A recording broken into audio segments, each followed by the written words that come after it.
Y señores, vamos a cambiar de tema, nos vamos a ir a conocer unas personas que tienen ciertos problemillas, igual ustedes se pueden sentir identificados, pero que han cogido ellos y sus familias y le han dado un puñetazo a su enfermedad.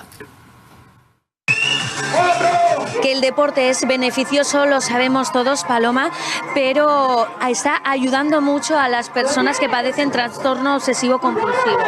Sí, es algo que está estudiado y científicamente probado, que a las personas que tienen TOC el hacer ejercicio regularmente les puede ayudar para disminuir los síntomas del TOC, no para solucionarlo todo, pero para ayudar a llevar mejor calidad de vida, sí. Este trastorno, el TOC, es más habitual de lo que creemos porque en la sociedad lo llamamos manías. Javier. Sí, así es. El nombre coloquial en la sociedad, cuando hablamos de manías, uno tiene la manía de apagar y encender las luces repetidas veces, de lavarse las manos repetidas veces, de tener que contar números sin fin. Eso es lo que se conoce como compulsiones. Compulsiones de repetición, compulsiones de limpieza, compulsiones de comprobación. En psiquiatría, en psicología, manía son las fases de hiperactividad de la gente que tiene trastorno bipolar. Cuando la gente dice a alguien tiene manías, esas manías son las compulsiones del trastorno obsesivo compulsivo, que efectivamente es un trastorno más frecuente de lo que se piensa, no en el grado de severidad de lo que es en sí el trastorno obsesivo compulsivo, pero sí en obsesiones y compulsiones. Se considera que cuando alguien dedica más de una hora de su actividad diaria a las ideas repetidas, absurdas, que son las obsesiones o estas compulsiones de repetición, de comprobación, estos rituales, más de una hora al día, entonces hablamos ya de un trastorno obsesivo compulsivo.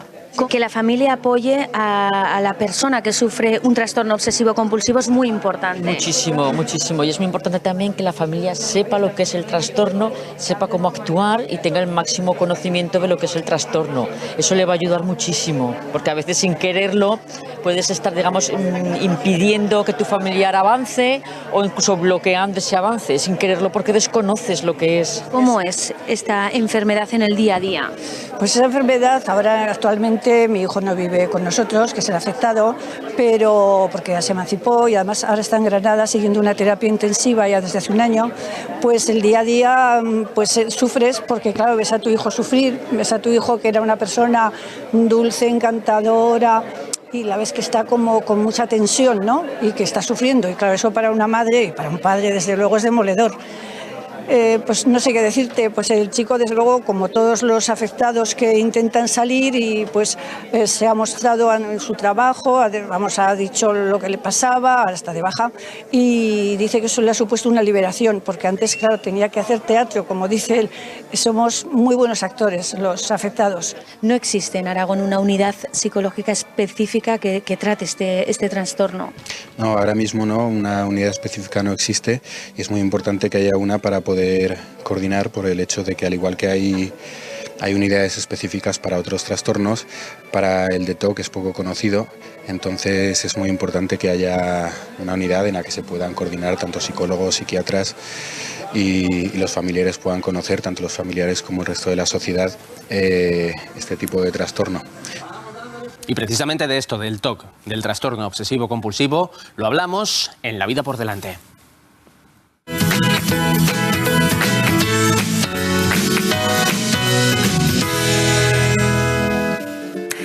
Pues de los trastornos mentales vamos a hablar, efectivamente. Entre el 2 y el 3% de la población, por ponerles un ejemplo, sufre una cosa que se llama trastorno obsesivo compulsivo, que suena muy rimbombante. He dicho sí, entre el 2 y el 3%, es bastante, ¿eh? Bueno, pues vamos a hablar de ese tema con las personas que hoy han tenido la amabilidad de acompañarnos, que nos van a contar qué es, nos van a contar su vivencia con él, su convivencia con esta enfermedad que puede ser realmente invalidante, aunque a veces se ha llevado al cine con mejor o peor fortuna. Pero antes de seguir, ¿ustedes saben lo que es el TOC? ¿Les suena? ¿Quizá ha oído hablar alguna vez o le suena lo que es un TOC? ¿El TOC? No lo he oído hablar nunca. ¿El TOC? Ni idea. Pues no, más o menos no. ¿Qué es eso? No. El TOC. Las siglas TOC. Ni idea. Pues no tengo ni idea, corazón. No nos ha tocado muy de cerca esto y yo no tengo ni idea. Sí, porque en algunos aspectos también lo tengo. ¿Y si le digo que son las siglas de un trastorno obsesivo-compulsivo? Vale, entonces sí. Ahí entonces sí. Sí, el trastorno obsesivo compulsivo. Tengo gatos y el tema de, por ejemplo, pelos o tal, a veces es como una imperiosa necesidad de quitarlos. Pues es que tampoco lo he visto alguna vez, que se ven muchas veces alguna cosa en la televisión, pero es que tampoco. Respecto, por ejemplo, ver cosas desordenadas y sentir la imperiosa necesidad de ordenarlo. Así, pequeñas manías, claro, que todo el mundo, unos más, otros menos, pero todo el mundo. Y se puede caer en ello además. O ver a alguien con un pelo y decir, tengo que quitarlo porque lo veo y me descuadra. Hombre, sufrir no sufre, porque no lleva su tratamiento y eso y no se le nota nada. Bueno, los que lo sabemos. Si llega a afectarte en tu vida, pues sí que entonces ya se convierte en un problema. Trastornos pues, que son muy impulsivos. Trastornos mentales, psíquicos. Y obsesivos por de celos o algo así, no sé. ¿De qué le suena? De una película llamada Toc Toc, que vi hace poco. Bueno, la sabía de antes, pero la película esa me gustó muchísimo y lo entendí mejor. Bueno, pues hay un poquito de todo. Yo les voy a presentar a los tres invitados que nos acompañan aquí en el plató. Primero, Luis Cortés, ¿cómo estás? Muy bien, muy bien. Luis Cortés es psicólogo y pertenece a la asociación AFDA. ¿Qué es AFDA? AFDA es la Asociación de Trastornos Depresivos de Aragón. Claro, porque dentro del TOC hay mucha depresión también por las circunstancias, ¿no? Sí, bueno, en realidad AFDA somos una asociación sin ánimo de lucro, ¿no? Que ya hace unos años pues decidieron pues, fundar un centro de salud asociativo para tratar a personas afectadas por trastornos de ansiedad o depresivos indistintamente. Vale. Bueno, digamos que detrás del TOC o alrededor del TOC, porque es muy complicado, es tan amplio y además cada persona es un mundo, pues puede haber una depresión en algún momento, o sea que... Bien, pues esto es una parte. Vamos a seguir presentando antes de hacer una pequeña pausa que tenemos que hacer, porque nos va a acompañar también Luis Díez, al que recibo con mucho cariño y agradecimiento. Luis, ¿qué tal estás? Muy bien. Luis es un afectado de TOC y ha tenido la amabilidad y la valentía de venir aquí a compartir con nosotros pues cómo le va, cómo es su historia, esta relación que tienes con el TOC. ¿Has visto de alguna opinión de las que hemos escuchado en la calle, has visto alguna que has dicho sí, esto es? O... A ver, he visto al chico de barbas ahí que un poquito, pero tampoco he visto que sea un TOC realmente. Y luego me llama la atención eso lo de la película de Toc Toc, que para mí ha hecho un flaco favor. Efectivamente, me decías que tú fuiste a verla. Sí. Y que maldita la gracia, ¿no? Sí, yo salí muy ansioso, veía la gente del cine que se reía cada vez que se ejecutaba algún ritual, alguna cosa, y yo creo que no es un tema de humor. No. Ni mucho menos. No, para nada, para nada. Yo quiero pensar que es el desconocimiento, ¿no? El que hace que se bromeen con algunas cosas, porque no creo que la mala fe haya movido a nadie de ese equipo. Pero fíjate, el desconocimiento puede hacer mucho daño, ¿eh? Así que vamos a intentar conocer más cosas, aclarar más cosas. Y hablaremos también con Paloma Ibarra. ¿Qué tal, Paloma? Hola. Paloma es una mujer de bandera y viene aquí... Sí, lo digo yo porque sé quién es y lo que hace. Entonces, Paloma viene a contarnos un poco su vivencia con el TOC también en representación de los familiares que también participan en esta historia. Sois los que estáis al lado de... Pues eso, vuestros hijos, vuestros maridos, de sus padres, de tíos, de hermanos, y tenéis mucho que decir y mucho que ver en la evolución de todo el trastorno, ¿verdad?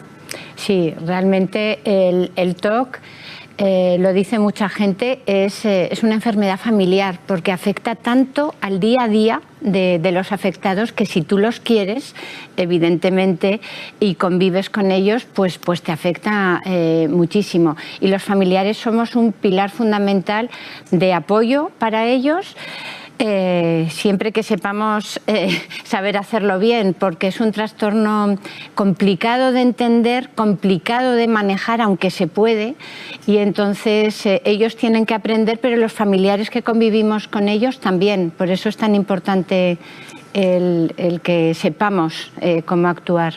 Claro, pues de eso vamos a hablar, de todo esto a la vuelta de un minutito.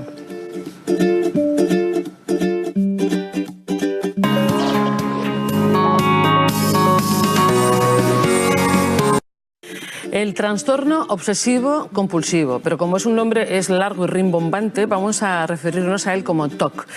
Les sonarán las dos cosas y es lo mismo. Luis Cortés, es lo mismo el TOC. Vamos a referirnos, que queda como más simpático dentro de todo. Vamos a explicar a nuestros telespectadores qué es, de qué se trata, de qué estamos hablando, porque hay películas que han tratado esto, como la que nos comentaba un amigo en la calle, el Toc Toc, una en la que Jack Nicholson protagoniza, no sé, no me acuerdo cómo se llama. Bueno, porque va... Mejor Imposible. Eso, Mejor Imposible, que es muy simpática, es divertida, es muy tierna, pero no tiene mucho que ver tampoco como es y con el sufrimiento, sobre todo de las personas que tienen que hacer estos rituales y estas cosas. Claro. Cuéntanos. Sí, porque en el cine y en la televisión, ¿no?, pretenden dar una cara amable, simpática, y en realidad no logran plasmar el sufrimiento que provoca, porque primero hay que dejar claro que esto es un tipo de enfermedad grave, incapacitante, que provoca muchísimo sufrimiento a las personas afectadas. Va mucho más allá de simples manías o simples preocupaciones. De hecho, la característica fundamental, que es un poco lo que hace que en la calle sea algo tan saliente y en las películas y todo esto, es la aparición de ciertos pensamientos intrusivos, ¿no?, que se convierten en obsesiones a lo largo del tiempo y sobre todo los intentos de neutralización por parte de la persona, pues con conductas de tipo compulsivo. Al final, el estar continuamente volviendo a ese tipo de conductas una y otra vez en el tiempo provoca que estas compulsiones cada vez provoquen menos alivio y son como más recurrentes, más presentes.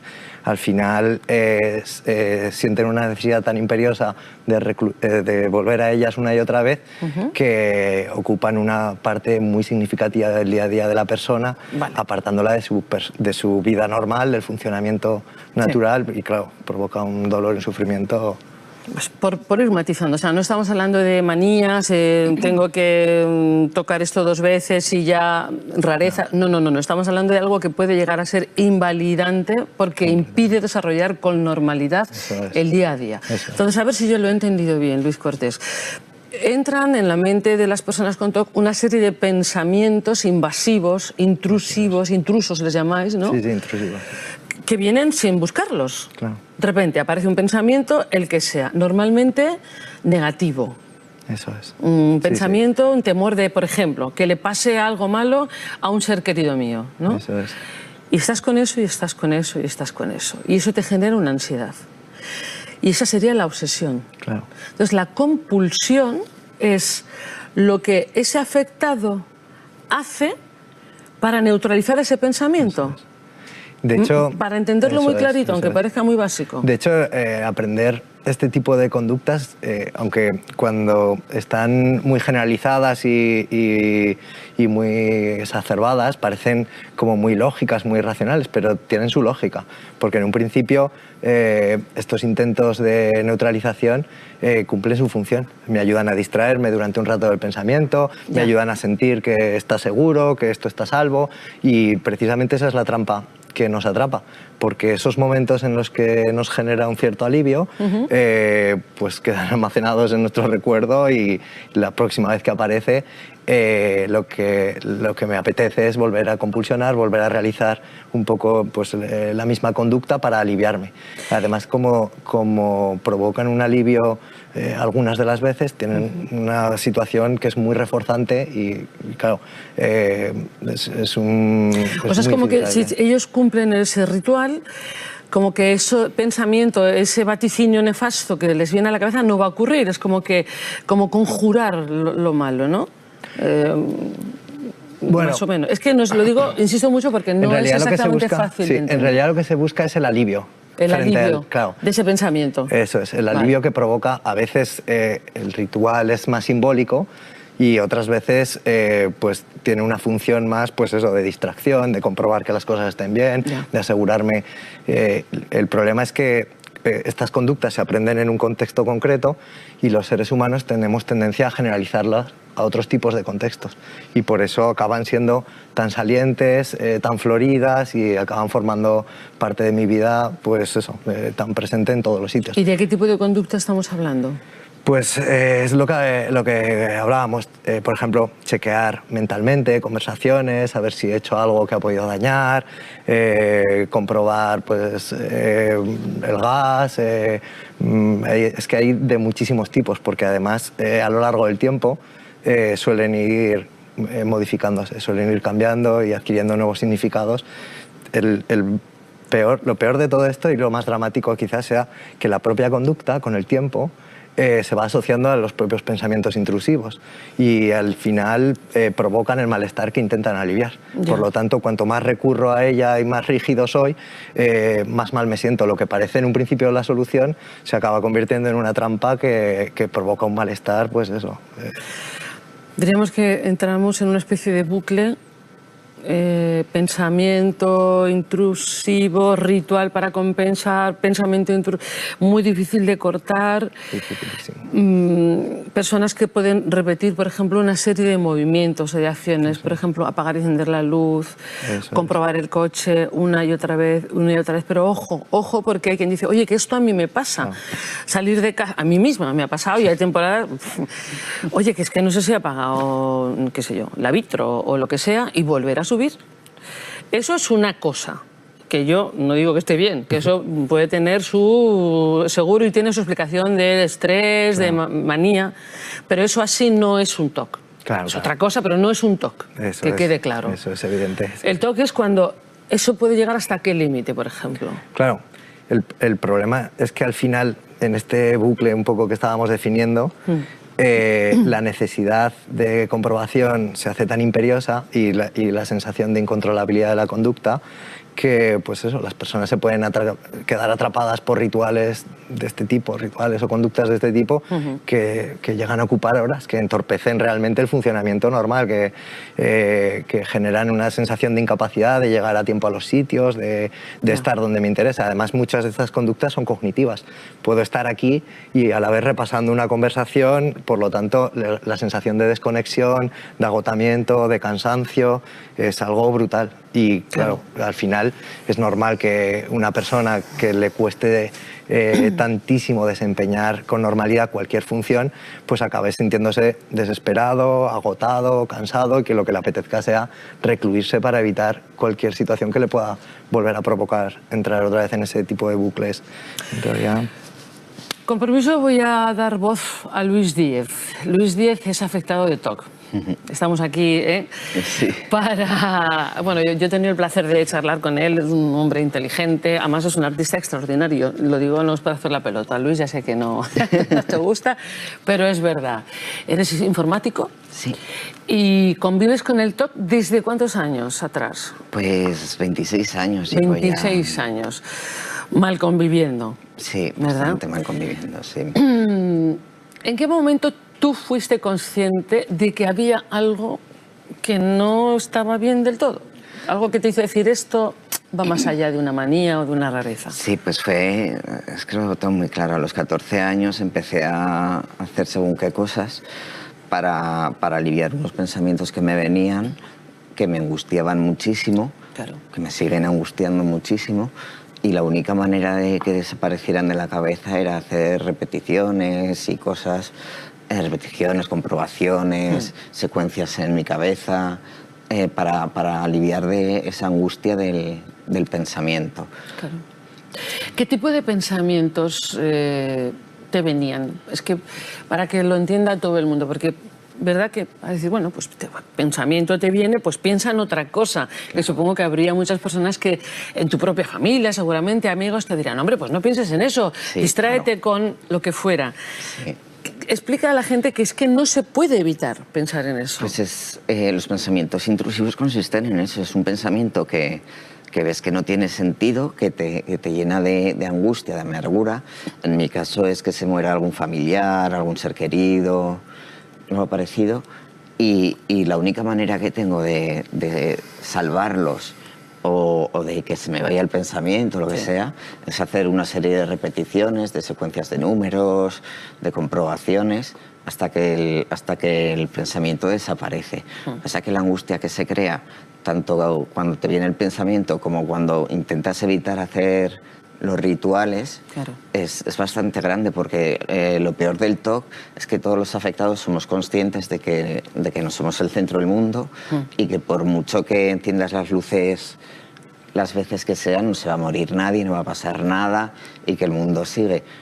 Y es la gran paradoja, que aun siendo conscientes de identificar el pensamiento como intrusivo y saber que la conducta que haces no tiene ningún tipo de sentido, no puedes evitarlo y te llena de angustia y de culpabilidad.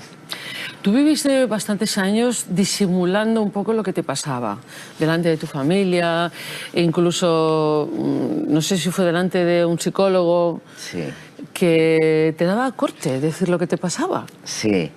Bueno, desde los 14 años pues padezco esto. Yo al principio no sabía si tenía un tumor cerebral, me había vuelto loco o no sabía qué me pasaba. Cogí una fuerte depresión, estuve ahí medio anulado y un día en el psicólogo, hablando de la depresión, intentando salir y eso, le comenté cosas que me ocurrían, pensamientos que me venían y cosas que hacía y me dio la pista, me dijo, oye, esto no tiene nada que ver con la depresión, esto es más un trastorno obsesivo compulsivo.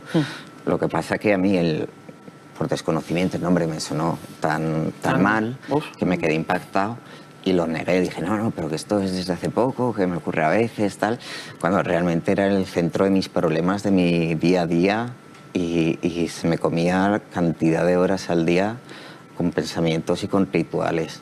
Lo negué, pero ya me dio la pista para ir investigando. Era al principio de Internet, cuando ya salían los navegadores aquí en España, tal, y empecé a buscar información y es que ya me sentí totalmente identificado y dijiste, esto ya hay que intentar hacer algo un poco más fuerte, ¿no?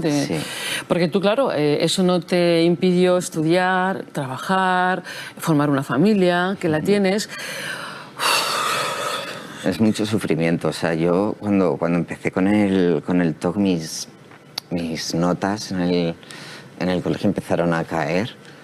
Me convertí en un mal estudiante, más que nada porque estaba muchísimas horas estudiando, pero de las horas que estaba estudiando, más de la mitad las utilizaba en hacer rituales e intentar que no me invadieran la cabeza los pensamientos intrusivos. Me acuerdo estar hablando con el psicólogo del colegio, intentando buscar una solución, porque no entendían mis padres que con tantas horas de estudio sacase unas notas mediocres y yo era incapaz de confesar lo que me pasaba por vergüenza, por culpabilidad y por desconocimiento. Vergüenza y culpabilidad, a mí se me ponen los pelos de punta, ¿no? Porque vergüenza y además, perdona el inciso, Paloma, por supuesto. pero es que lo que acaba de decir Luis, el perfil de casi todos los afectados de TOC es que tienen un coeficiente intelectual muy por encima de la media, son inteligentísimos y cuando el TOC aflora en su vida, que muchas veces es en la adolescencia, aunque se diagnostica más tarde, porque no lo dicen, porque el maldito estigma, el miedo a que sea una cosa mental hace que se lo callen, incluso luego en las familias cuesta sacarlo. Y entonces el bajón en sus notas es tremendo porque no se adaptan en los centros educativos a lo que puedan ellos necesitar, pero es gente con una capacidad intelectual, son mentes brillantísimas, no es un problema de capacidad intelectual para nada, lo que pasa es que se les va tanto tiempo en luchar contra los pensamientos intrusivos que el bajón académico es tremendo. Claro, y el bajón laboral, que es lo que comentábamos, ¿te acuerdas ayer? Sí, bueno, yo me he dedicado muchos años al arte plástico y desde hace unos años estoy trabajando de programador informático. Lo que pasa es que en mi día a día me limitaba bastante. Ahora estoy con una baja y el tiempo que perdía en intentar hacer desaparecer los pensamientos intrusivos que tenía cuando estaba ejerciendo la profesión, pues hacían que tuviera un bajo rendimiento. Claro. Y ahora estoy en la senda de la mejoría para volver a la actividad cuanto antes, claro. Claro. A ver, porque tú estabas trabajando y me comentabas, claro, yo mientras estoy desarrollando mi trabajo me tengo que estar aguantando de hacer Que yo imagino que es un poco lo que te está pasando en este momento ahora. Sí, totalmente. Que te estás aguantando de hacer determinados movimientos, gestos, para no llamar la atención, para no tener vergüenza. Y llega un momento en el que dices, es que no puedo más, y te tienes que levantar y te tienes que ir al lavabo o a una habitación para soltar todos esos nervios. Exacto, hacer todos los rituales posibles para que los pensamientos intrusivos, la angustia desaparezca y volver a empezar a trabajar de una forma pues normal, un rendimiento adecuado. Claro, si todo eso tus compañeros, tus jefes lo saben, lo entienden y valoran que eso es un trastorno como el que se tiene que levantar a ponerse insulina o el que tiene que tomar algo dulce porque tiene bajón. Si fuera todo más fácil de entender, pues no te supondría a ti mayor problema que, qué rollo, me tengo que levantar a... ¿no? Así es. Pero bueno, para eso estamos, para contar, para explicar, para decir que hay una senda en la que están personas como Luis luchando todos los días de forma, bueno, extraordinariamente valiente y que las posibilidades cada vez son mayores y más amplias. Y yo este es el mensaje que me gustaría que quedara. Paloma, tú como representante de familiares con TOC, hay una asociación fantástica, Asociación TOC Zaragoza y todas las asociaciones, porque claro, cuando a tu casa llega de repente la noticia de que alguien en tu familia tiene TOC, el impacto emocional es... socorro, ¿y esto qué es? ¿Y qué tengo que hacer? ¿Y dónde me informan? Porque claro, sin querer se pueden cometer muchos errores, Paloma. Sí, desde luego. El conocimiento es fundamental para poder llevar bien esto y poder superarlo y recuperar la normalidad y la calidad de vida, que es lo que queremos todos, ¿no? Antes de saber que se tiene TOC, que alguien de tu familia tiene TOC, la sensación previa es ya importante. O sea, dices algo va mal, no sabes qué. Evidentemente no, porque es un trastorno que cuesta explicarlo y cuesta entenderlo, y al que lo sufre le cuesta mucho sacarlo fuera. Yo ahí querría animar tu experiencia, me parece que es muy común a muchos de los afectados que conocemos en la asociación, porque uno mismo dice, no sé qué me pasa, es que no controlo mis pensamientos, hay pensamientos intrusos que me están mandando como si fuera un dictador, y qué demonios me pasa, que me estoy volviendo loco, y eso encima que pasa muchas veces en la adolescencia, pues se te mezcla todo, es realmente muy duro, ¿no? Entonces, en esa primera desorientación es lo que hace, bueno, ¿y ahora qué voy? Pues voy claro, dices algo de la cabeza, cuando ya te lo dicen a la familia, ¿no? Pues un psiquiatra, que son lo que pasa es que muchas veces cuando sale con tanta explosividad y tanta urgencia, nuestro querido sistema público de salud no está con unos plazos para responder a esas urgencias. Entonces, pues muchas veces empiezas, ¿qué hago? ¿Y ahora dónde voy? Porque no puedo esperar 4 meses con un familiar que está desesperado porque no puede controlar su pensamiento. Imaginaros lo que es eso, no poder controlar tu pensamiento, y son perfectamente conscientes de que esos pensamientos son absurdos, que no tienen sentido, y sin embargo les hacen sentirse tremendamente angustiados y conscientes de que es absurdo y no pueden evitarlo, ¿no? Claro. Entonces, la existencia de una asociación como tenemos ahora, simplemente para que estamos haciendo las asociaciones un papel que la sanidad pública no es capaz de hacer a fecha de hoy con la salud mental. ABDA, o ahora nosotros que somos pequeñitos, la Asociación TOC Zaragoza, que estamos empezando, pero otras asociaciones como TOC Granada, que es como la madre del TOC, nuestra referencia en España, está haciendo esa función y por lo menos te puede orientar un poquito al principio, ¿no? La mayoría de los familiares de afectados tenemos historias bastante duras y largas de contar hasta que hemos encontrado el camino, que lo hay, de los profesionales que te pueden ayudar. Pero el primer tiempo es espantosamente de desorientación, de agobio, de ver que sufren tanto, de que la sanidad pública te da unos tiempos de espera inasumibles y la sanidad privada, como es una enfermedad que es muy frecuente pero bastante desconocida, pues hay un alto porcentaje de especialistas de la sanidad privada que te pueden diagnosticar bien, en el mejor de los casos, porque hay veces que lo confunden con depresión o con otras fobias o otras cosas, pero lo que es más difícil ya es encontrar realmente un psicólogo clínico que te sepa dar la terapia que se necesita para salir de esto. José Luis, te dejo un minuto para despedir. Sí.